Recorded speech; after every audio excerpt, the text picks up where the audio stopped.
Soyons honnêtes, nous sommes tous paresseux à un certain point et il n'y a rien de mal dans tout ça. C'est naturel. Cependant, la plupart du temps, ce sont ces moments de paresse qui nous font abuser de nos mauvaises habitudes. Vous voyez, quand on se sent motivé, c'est assez facile de faire les choses que nous devons faire, même si vous les trouvez difficiles autrement. Mais lorsqu'on se sent stressé, fatigué, qu'on a la flemme ou qu'on a eu une longue journée, nous n'avons pas cet enthousiasme requis pour faire quelque chose qui demande un effort. C'est pourquoi, lorsque ces journées de flemme surviennent, on a tendance à faire ce qui est le plus facile, peu importe ce que c'est. Et généralement, c'est notre comportement par défaut. En termes technologiques, par défaut veut dire la façon dont quelque chose fonctionne quand on commence à l'utiliser. Par exemple, lorsque vous achetez un nouveau téléphone, les réglages sont déjà programmés pour vous. Vous avez une sonnerie par défaut, un fond d'écran prédéfini, etc. Et à moins de les changer par vous-même, vous restez pris avec les par défaut. Donc, c'est un peu similaire avec vos habitudes. Nous avons tous certains comportements auxquels nous nous sommes adaptés qui sont banals pour nous. Ils sont devenus nos par défaut et nous avons tendance à les faire en pilote automatique. Ces comportements peuvent être positifs comme la lecture ou apprendre une nouvelle compétence. Ou ça pourrait être quelque chose de négatif comme fumer la cigarette et perdre son temps sur les réseaux sociaux toute la journée. Au lieu d'accepter chacun de nos comportements par défaut, nous devrions réévaluer ceux qui nous sont nuisibles. Exactement comme on peut changer sa sonnerie, on peut aussi ajuster nos comportements. Il y a moyen d'utiliser notre paresse naturelle à notre avantage. Tout ce que nous avons à faire, c'est d'utiliser la règle des 20 secondes. Dans son livre The Happiness Advantage, Shawn Achor nous parle de ses propres difficultés avec les changements de comportement. Shawn avait un but bien précis. Il voulait pratiquer la guitare plus souvent, tout en réduisant le temps qu'il passait à regarder la télé. Cependant, il rencontra un problème dont la plupart d'entre nous rencontrons chaque fois qu'on veut changer un comportement. Simplement se dire qu'il allait le faire ne lui suffisait pas pour le faire réellement. Sa guitare accumulait de la poussière dans son garde-robe et regarder la télé est resté son option par défaut. Shawn a reconnu qu'il avait besoin de perturber son comportement par défaut, autrement, rien n'allait changer. Alors il a commencé à chercher une solution.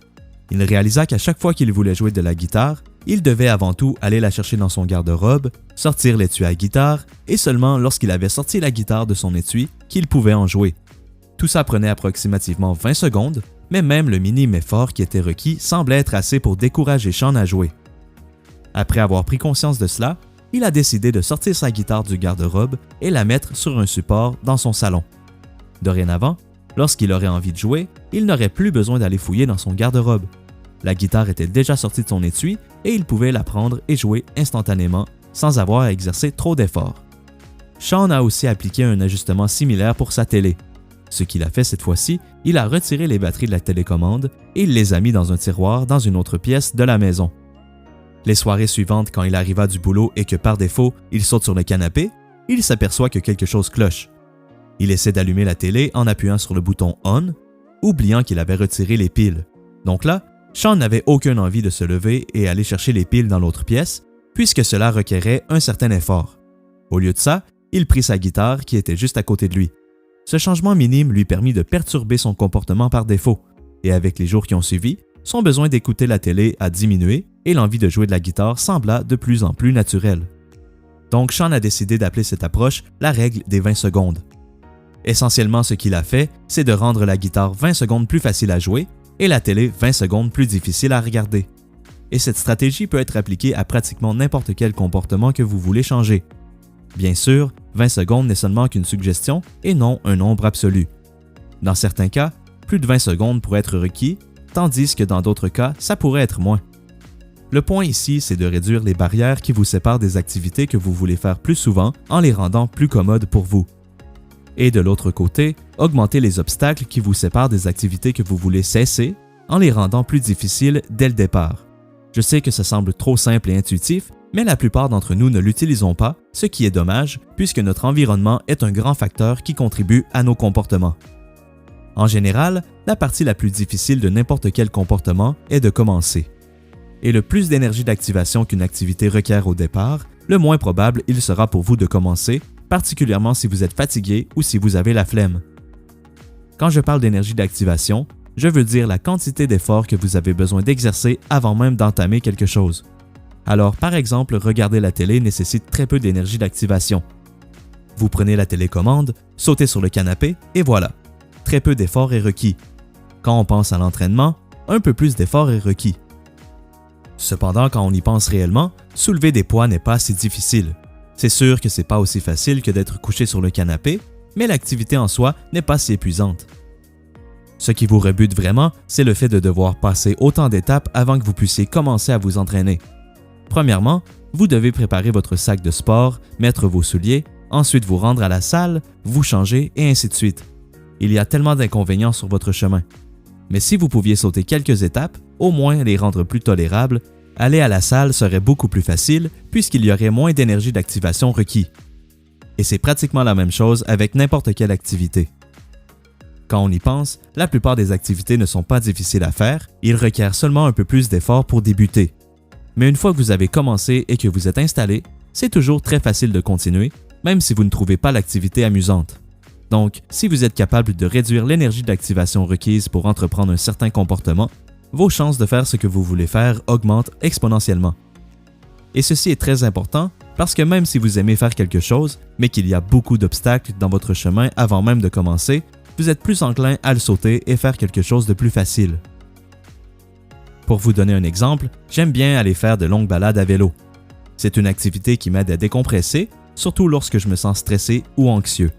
Cependant, il y a un problème auquel je fais face à chaque fois que je veux aller me balader, et c'est le fait que je dois aller chercher mon vélo au sous-sol pour commencer. Le processus me prend exactement 3 minutes, mais bien souvent, c'est assez pour me décourager d'aller en vélo.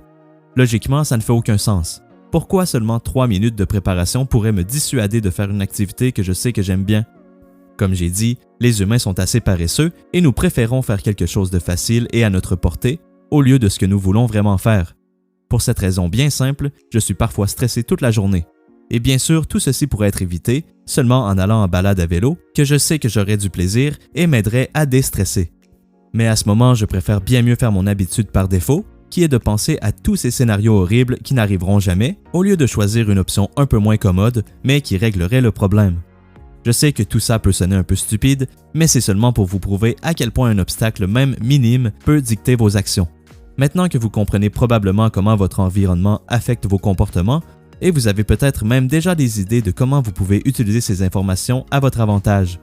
Juste pour vous donner une meilleure approche, je vais vous donner quelques exemples d'obstacles auxquels les gens font face et comment la règle des 20 secondes peut être appliquée pour les résoudre.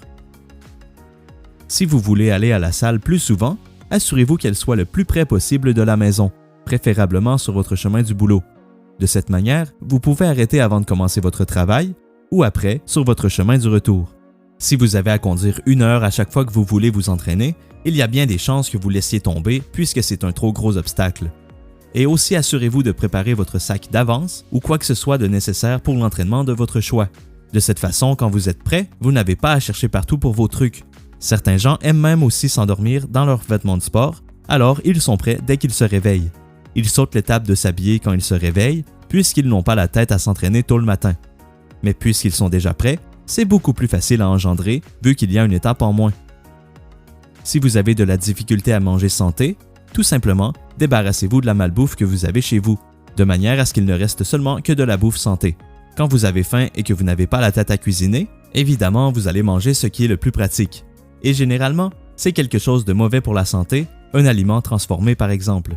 Mais s'il n'y a rien de mauvais pour la santé dans votre maison, vous allez devoir aller au supermarché pour chercher autre chose. Et puisqu'il y a maintenant cet obstacle devant vous, il y a moins de chances que vous le fassiez. Mais si vous êtes le type de personne à tout de même être plus du genre à sortir et aller chercher de la malbouffe, vous devriez penser à préparer des repas santé d'avance, le dimanche par exemple, et simplement les réchauffer pendant la semaine. Donc, si une fringale vous prend, il y a moins d'énergie d'activation requise pour manger santé puisqu'il vous attend déjà dans le réfrigérateur.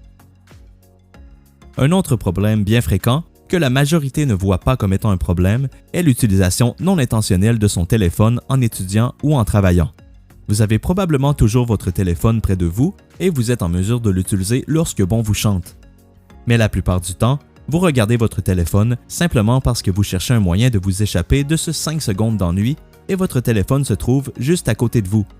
Pour cette bonne raison, nos téléphones sont devenus des appareils d'antifocus puisqu'ils détournent notre attention de notre travail. Par conséquent, vous devriez créer un obstacle en laissant votre téléphone dans une autre pièce ou quelque part où vous ne pouvez pas l'atteindre ni le voir. Si vous avez vraiment besoin de l'utiliser pour quelque chose d'important, vous allez devoir vous lever et aller le chercher.